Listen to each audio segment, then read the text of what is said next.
Bonjour, c'est avec bonheur que je te retrouve ce matin. Et je bénis Dieu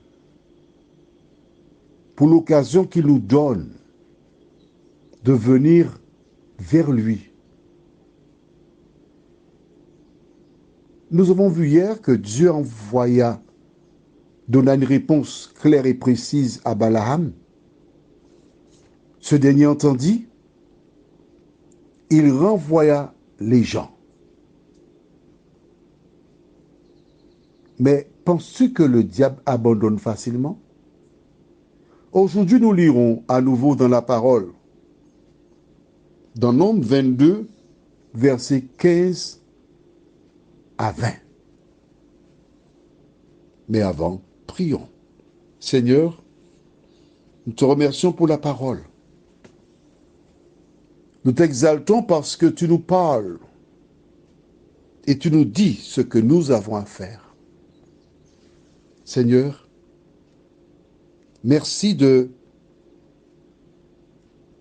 nous éclairer une fois de plus et de nous conduire dans toute la vérité. Nous t'avons prié au nom de Jésus et pour ta gloire éternelle. Amen. Lisons donc Nombre 22, versets 15 à 20.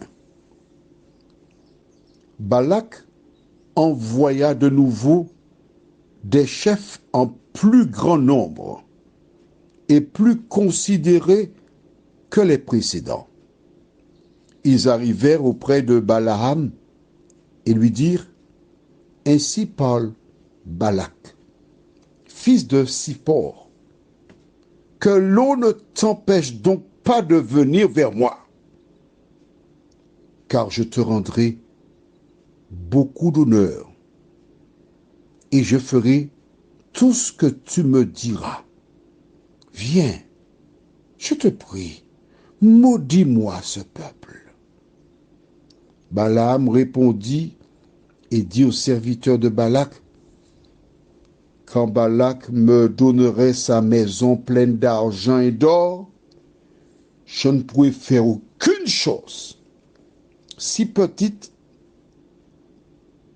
ni grande, contre l'ordre de l'Éternel, mon Dieu. Maintenant, je vous prie, restez ici cette nuit, et je saurai ce que l'Éternel me dira encore. » Dieu vint à Balaam pendant la nuit et lui dit, « Puisque ces hommes sont venus pour t'appeler, lève-toi, va avec eux, mais tu feras ce que je te dirai. » On s'arrête ici.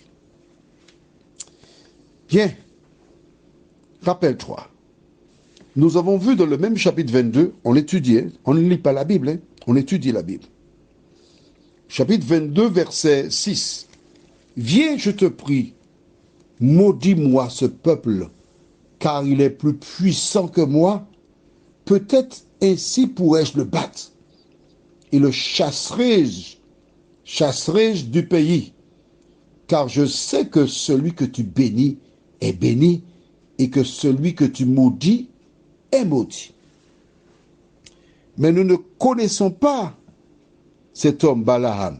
Qui est-il? Comment peut-il avoir du pouvoir? Est-ce qu'il a le pouvoir venant de Dieu ou venant de l'autre? Nous ne savions pas. Tu es d'accord avec moi? Mais dans le texte que nous avons lu aujourd'hui, et je lis à nouveau avec toi le verset 18, Balaam répondit et dit aux serviteurs de Balak, « Quand Balak me donnerait sa maison pleine d'argent et d'or, je ne pourrais faire aucune chose, ni petite, ni grande, contre l'ordre de qui? De l'Éternel qui est quoi? Mon Dieu. » Ah! Nous savons que ce voyant, ce devin, est une personne qui a adopté la foi des Hébreux. et que c'est l'Éternel qui est son Dieu. D'accord? Donc c'est une affaire sérieuse. Nous comprenons mieux pourquoi Balak lui dit ce que tu bénis est béni et ce que tu maudis est maudit. Parce que lorsque Dieu bénit, c'est pour l'éternité. Nous comprenons. Mais que s'est-il passé? Boucle ta ceinture de sécurité. Je te raconte. Non, je partage le récit avec toi. Balak scrute l'horizon chaque jour.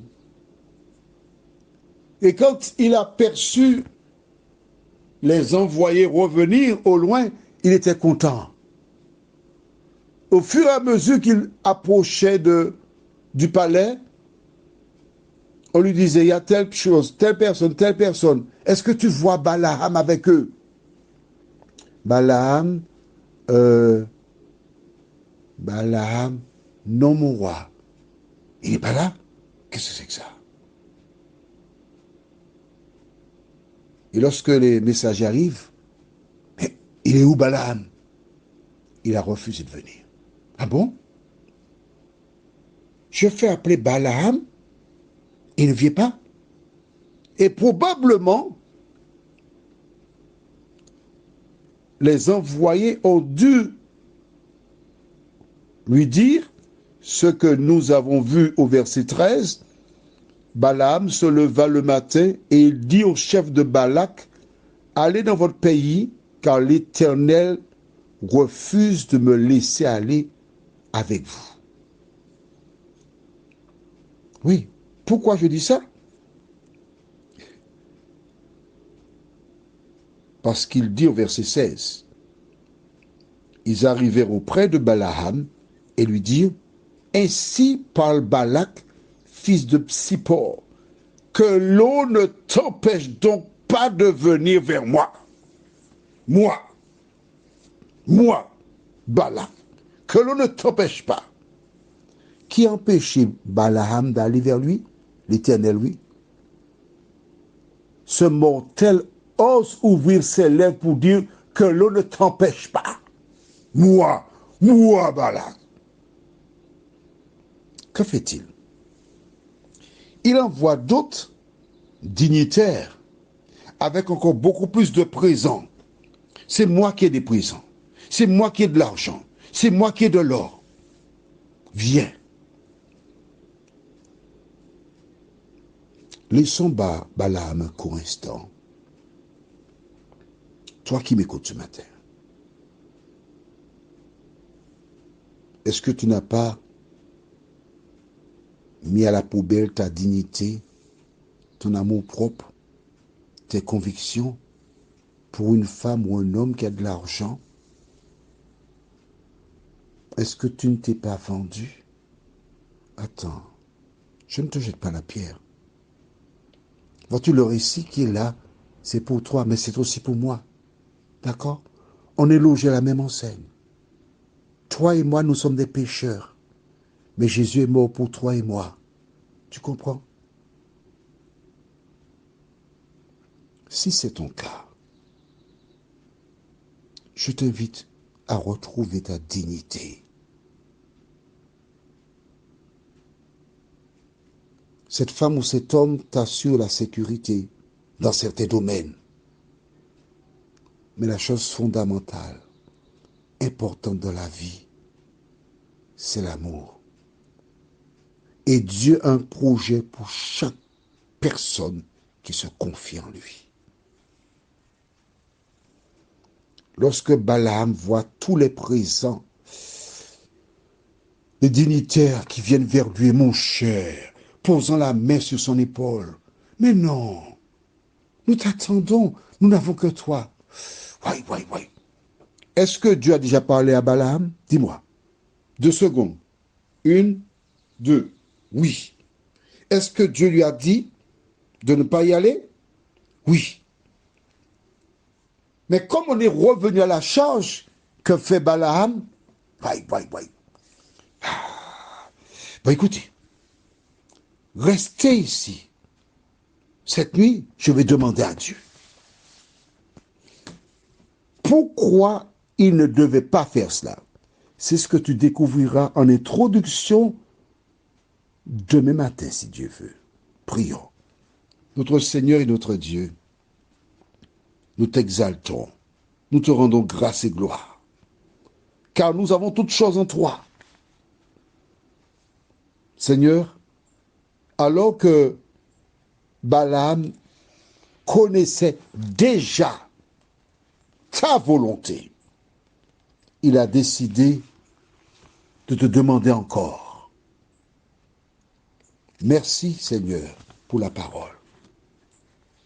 Merci de nous montrer que lorsque nous voulons laisser le mal, il ne veut pas nous laisser. Quand les enfants d'Israël laissèrent l'Égypte, Pharaon cherche à les ramener en Égypte. Balaam a clairement indiqué à Balak que Dieu ne veut pas que j'aille. Il n'a pas entendu, il n'a pas écouté, il ne veut pas savoir. Il veut atteindre l'objectif. Maudire le peuple de Dieu. Seigneur, merci de nous rappeler que l'ennemi n'abandonne jamais,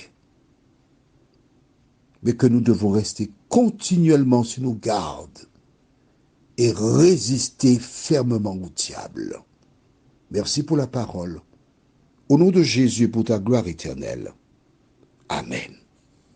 Je te souhaite une bonne journée et il me tarde de te retrouver demain si Dieu nous prête vie. Et surtout, n'aie pas peur.